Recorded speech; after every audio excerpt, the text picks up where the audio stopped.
Hey everyone, this is Steve, curator of the MHS Military Collection with another edition of Keep 'em Rolling, a channel dedicated to preserving the memory of what the United States Armed Forces did during World War II.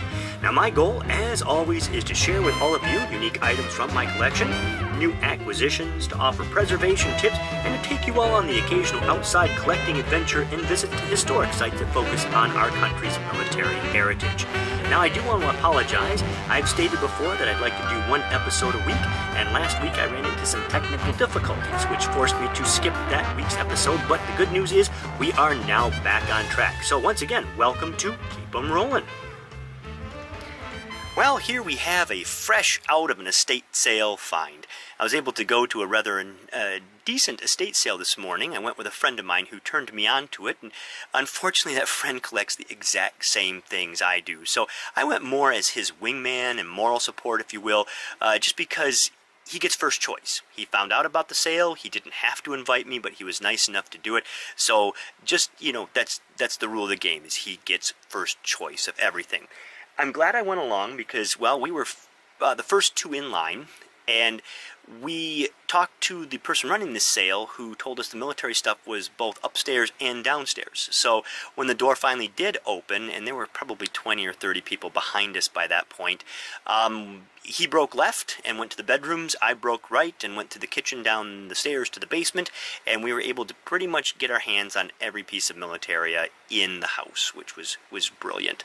We met in the living room and divided up our spoils, and he got some really nice things, and the prices were very, very reasonable. Now, one thing that I picked up that he had absolutely no interest in was this canteen here, and normally I wouldn't pick up something like this, but it called to me. It called to me for a couple of reasons. First of all, look at the dents here on the front of this canteen. And you can even see, when you look in here, where the lift dots had made these incredible, this canteen must have gone through some serious stuff to get the dents from the cover like this. I don't know how that happened. If this canteen could talk, I'd love to hear the stories. It's a nice, complete canteen. It's got the cap. It's got the chain. Inside the cap here, we have the original cork. It's not a big deal if the cork's missing, but, it's nice when the original cork is present. And the canteen has a nice date. When we look at the back here, it's got a nice date of 1918. It's a decent World War I era canteen. It's got some crud on it. I haven't had a chance to clean it up yet. I'll probably do that tomorrow or the next day and kind of bring it back just a little bit. I'm not going to do anything to destroy the patina because it's got kind of that nice mellow patina going on it, but I will get some of the scaling and other crud off. Maybe a little baking soda will help do that. Now, the canteen did come with the cup, and I do not know what to make of this cup. It's your military cup, pretty standard, but the lip is gone. I don't know what happened to the lip. It looks almost like they cut the lip off this cup, but what would possess somebody to remove the lip off a canteen cup? And how did they manage to do that without absolutely destroying the cup in the process? So, I'm going to leave that all to you. If you have a suggestion or a comment as to why or how someone could have possibly done that, I'd love to hear from you. Now, this cup also has this kind of funky green handle on it. And I thought for a while that maybe they replaced the handle, but once again, that would be an awful big endeavor to put a new handle on a cup, especially when these cups in the 50s and the 60s that were literally pennies on the dollar. So why would someone waste time to put a new handle on a cup? And the only reason it just doesn't, it's just a mystery to me, is the handle has this green paint, but there's no green on the cup. So to me, if someone spray painted this, and even the rivets aren't green, so I just don't know. It's a mystery. Now, the cup is pretty cool because on the bottom here, it is dated U.S. 1918 B.A. Company. And my personal opinion is that this cup and canteen have been together their entire lives. I'd just like to know what happened to that cup. The cost on this, it was a grand $4. And for $4, I just couldn't pass up this unique and kind of funky canteen. Another thing I found at the estate sale was this military manual right here, and it's what I consider probably one of the holy grails of military manuals. Now, the story behind this was we had gone through the house, we had gotten all the military stuff together, we had divided everything up, and we decided to take one last trip through the house to see if there was anything that we had missed. He had gotten a list of the items that were there, so he had, gotten pretty much everything that he had come for. While we were going through the basement, there were a ton of books, a lot of religious books, a lot of nautical books, a lot of humorous books, and as I walked by, I saw a couple of the kind of manila gray manuals, and it immediately drew my attention. I pulled them out, and there were 4 manuals, and one of them, I just saw truck on it. That's all I saw, and I was like, okay, I'm going to buy this, and I asked him if he wanted the other ones, and he took the other 3, which were, one was like a radio repair, one was phone repair and such. Nothing that really interested me, but this one I wanted. And it wasn't until I got home that I realized exactly what I had. It reads TM 9803, War Department Technical Manual, 1/4 ton 4x4 truck, Willys Overland Model MB and Ford Model GPW, dated 22nd February 1944. Well, ladies and gentlemen, this just happens to be the manual, I'll get it open here, for the Jeep. The holy grail of service manuals. I could not believe it. This is probably one of the best things I've ever pulled out of an estate sale. This is probably one of the best manuals I have in my collection. It just tickled me pink. And are you ready for this? The price? Well, let's just say that all hardcover books were 50 cents, and all softcover books were, wait for it, and you probably guess where I'm going with this, $0.25. Yes, I paid 25 cents for an original Jeep manual from World War II. Not a reprint, not a reissue, nothing post-war, the actual original thing. I'm still in shock about this right now. I mean, absolutely in shock. And cool thing, let me show you the spine here too. Look at that. Isn't that cool? It's even got the stuff on the spine. So just absolutely tickled pink. Unfortunately, there was no Jeep there. That would have been nice, but who knows? Maybe this is a precursor to a Jeep finding its way to me. Who knows? 25 cents. I just can't believe that. Well, everyone, along with attending the estate sale this week, I was also visited by a picker friend of mine who contacts me out of the blue once or twice a year and offers me the various military items that he has found at local estate sales, garage sales, auctions, and the like, and he had several items to offer me, of which you see right here. Now, I love collecting the military aspect of World War II, but I equally love the Homefront, and this was one of those Homefront pieces I just could not say no to. This is an advertising piece. It's actually glass with a cardboard backing and metal frame, and this one's for Dieterman Brothers, manufacturers of concrete block and brick in Kalamazoo, Michigan. Now, this was the type of piece that if you did business with Dieterman Brothers, they would give you one of these, and you would hang it at your business or hang it at your house, and thus advertise their business, showing that they did the work for you. It's a utilitarian piece, and then it has a temperature gauge over here, and the thermometer actually still does work.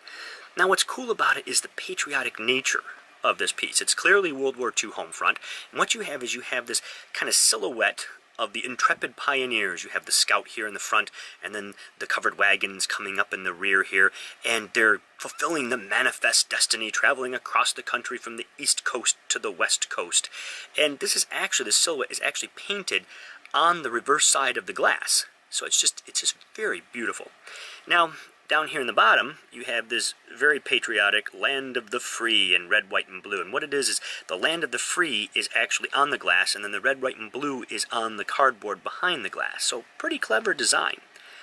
Up here in the corner, we have a United States Navy flying boat. Now, I don't know what the relationship is between the flying boat and the pioneers. The only thing I can think of is that either one, they're showing off the impressive nature of the United States Navy, or two, they're showing how we've gone from traveling via covered wagons to flying in aircraft. Either way, it is a really neat patriotic piece, and it's in just excellent condition for being over 70 plus years old. Now, the next item is something curious enough that I have wanted for quite some time. I have seen these around. They are really cool. What is, you spin the disc, and as you spin the disc, if you look at the shoulder right here you can see his rank change, and then down here you can see the rank change on his shoulder, and then as you get into the officers, you'll see, we're going the wrong way here, let's go the other way. As you get to the officers, you'll see the rank change up here on the epaulets, and you'll see the cuff braids down here change. And it will actually tell you down here what it is, like this is a lieutenant in the Navy, the 2 bars, and it's a captain in the Army with the 2 bars. So it's just a really cool piece. Another advertising piece from Fidelity Savings and Loan of also Kalamazoo, Michigan. I have looked for one of these for quite a few years. I've seen them at military shows, I've seen them at flea markets, and unfortunately, every time I would come across one, they would be just in rough condition and the prices would be outstanding, and I've had a hard time paying, $25 or $30 for a piece of cardboard. So he had one, amazingly enough, and the price was right, and we'll get to the price in just a moment. Now another piece that's not necessarily military or home front, but it's just cool, is this right here. This is a true dog tag, ladies and gentlemen. It is for Michigan dog license number 10226, Kalamazoo County, 1943. And I liked it just because it shows that people are going about their normal business. I mean, despite the war being on, you still had to license your dog. What I find interesting is it is on a brass tag, and I figured that brass would have been rationed. So I don't know, the whole rules and regulations of why they continue to use these for licensing your dog, but there it is. And to think this has survived all these years is also really cool. So 1943. I wish I could look up the number and find out, what kind of dog. That would be really cool. Now the military pieces that I received from this gentleman, we have this wonderful set of 3-inch, this is the jacket size navigator wings. These are the World War II, and you can tell because it has the round center here versus the later shield center, which is still used today. These are true World War II. They are correct in every way, shape, and form. They're stamped. You can tell they're stamped by the lip. It's hard to see here on the camera. If you look along the edge, there's a little tiny lip. It's got the raised sterling on there. It's got the correct shield for Meyer. The pin on it actually can only open so far, which is a good indicator of a World War II set. It seems like those that have been reproduced, if you open the pin, it just flops all the way to the back. So this is a good indication of a World War II set. And just, I mean, the shine on these is gorgeous, absolutely gorgeous. Finally, I have this cap badge. United States Navy, this is for the Chief Petty Officer. This is the World War II version, and you can tell it's World War II by a couple of ways. Number one, it's got that drop N. See how it goes across? It looks like the N has been bent, but it's not. That's how it was designed. It also has the pin on the back. These were actually pinned to the front of the visor cap. As they changed at the end of World War II, they went to a screw back. So they did away with the pin, and they actually would screw back, and they'd have the grommet in the cap, and you'd actually put it through the grommet. The N on it, they ended up dropping the U to give it almost a U shape, so it would go from the U over to the N. And then they eventually just went and leveled it off to make it look nice all the way across, so you'd have a straight USN, and those are the modern cap devices. But just a nice World War II example of the Chief Petty Officer's cap device. Now, as for the cost of all of these items, well, let's just say when the total was brought in, it came around to about $6 per item, which you just cannot beat $6 per item when you factor in the wings and the Chief Petty Officer's device. So we're talking 6, 12, 18, 24. It was $32-ish. I think he cut me a deal at $30 for the whole group. And that is just an incredible deal. And the funny thing is, he sells to make money. So he charged me $30. He probably ended up paying only around $15 or less for everything here. So, fantastic find. Well, everyone, this is my last find for the week. This absolutely stunning United States Army Air Force Ike jacket. The jacket was manufactured on June 9th, 1944, just a few days after the D-Day invasion took place. It does contain the veteran's serial number and his name. I've covered up the name for privacy's sake, and hopefully, and I stress hopefully, with the combination of his name and serial number, I should be able to find out a little bit more about what this veteran did in the 8th Air Force during World War II. Now, as for the insignia, we'll start with the collar brass. Here on his right lapel, we have the U.S. for United States, and then on his left lapel, we have the prop for the United States Army Air Force. Now, during World War II, the United States Army used two different types of attachments for their collar brass. Early on, they used what was known as the screwback, and then later they switched over to the clutchback. Now, I have an example of screwback insignia right here. And when you look at the underside, look at how beefy this is. It attaches with this giant screw, and then is held on with this huge nut. And the reason they switched over was because we were on a war footing. This uses a lot of material, and it's very complicated to manufacture. Also, when you go to put this on the uniform with that giant screw, it's a one-shot deal. You make a mistake and you have to shift it, you've now left a gaping hole in the lapel of your uniform. Now, the clutchback insignia, with what these are right here, when you flip it over, you can see the clutches, and we'll take one off. The clutchback discs are much lighter, they use less material, and they attach via these tiny pins. So if you make a mistake, you simply pop it off, shift it, put it back on, and you don't leave a gaping hole in the uniform. Now, there is a way to tell whether your insignia is World War II or not, and that is to pop off the clutch and take a look at it. And if you notice the clutch is in fact flat and smooth like this one, that's a good indicator it's World War II vintage, because just after World War II they switched to a dimpled clutch which would hold onto the uniform better. But that's a good indicator when you see the flat clutches that the insignia is a true World War II insignia. Now let's look at his shoulder here. He has the standard United States Army 8th Air Force patch. And look at how they attached it with that beautiful cross-stitching. I love the pride that he took in his uniform. We have his rank here.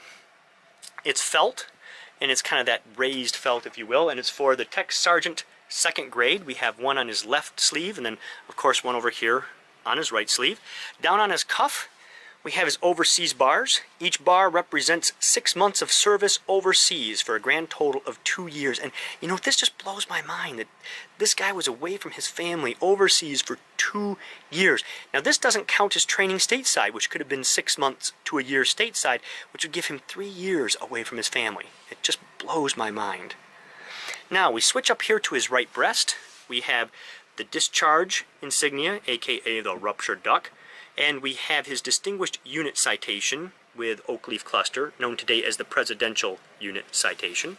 And then we move to his left breast here, and we have all of his ribbons. On the top here, the red one, Good Conduct. We have the American Campaign. We have the European, African, Middle Eastern Campaign with 2 battle stars. And then we're missing the World War II victory. Below, we have the medals representing the American Campaign, European, African, Middle Eastern Campaign, and World War II victory. The cool thing about these medals is these are the true World War II issue. You can still have these medals issued today if you have a veteran or know of a veteran. You can, prove with their DD-214s, etc., their discharges that they deserve them. The government will send them, but they are very different looking. The ribbons are different materials, and the medals, unfortunately, have been restruck so many times that the detail is long gone. Also, the attachments on the modern ones are the clutchback versus these, which are the pinback. But the detail, look at this one right here. I'm going to try and zoom in. See if we can get all the way into his helmet. And look at, sorry, I'm shaking a little bit there, but look at the, you can even see the helmet netting on the helmets. It's absolutely just stunning. Now, when I received the jacket, none of this was on the coat. Collar discs, the medals, and I was very happy because of, the 8th Air Force and having the name, but as I began to examine the coat, I discovered that all of this material was in fact in the breast pocket. According to the person I got it from, they actually obtained it from the family, and the family had it dry cleaned, and the dry cleaners apparently took everything off, put it all in the pocket of the uniform, and just left it there, and the family never put it back on. So it was just one of those, when you find things like that, I almost wanted to jump up and just, scream Yahoo for finding it, because it's so neat to be able to put the original insignia back on the jacket. Now, as pointed out, I am missing this ribbon bar. I don't know why, but what I'm going to do is I'm going to find one and replace it, and then I'll just put a note in the pocket indicating that I replaced that ribbon bar. I do that just because I don't want the future person who owns this coat to think that that ribbon bar actually belonged to the veteran. This will let him know, or her know, that I replaced it, and you know, it still will be an original bar, but that I replaced it. So just something I like to do. I just feel good about doing that sort of thing. Now, as for the cost, I know a lot of people want to know, how much did I pay? Well, I was a very lucky individual. The person who gave this to me told me they were just looking for someone who would care for it and utilize it, and they heard that I would be that person, so they gave it to me free of charge. I could not believe it. It was, you know, anytime that happens, it's almost like Christmas morning. You know, it just, I get so excited when something like this, and you know what, not only am I excited about it, but I can tell you honestly that I'm humbled and honored to be considered to take care of such a treasure. So, that is my find. Well, everyone, that concludes this episode of Keep 'em Rolling. Please like if you liked it, dislike if you disliked it, but if you disliked it, please comment as to why, because I'm always looking to improve what I do here. Feel free to leave comments and I will get back to you. Subscribe if you haven't already, and let your friends know as well. So until next time, everybody, remember to do your part and keep 'em rolling.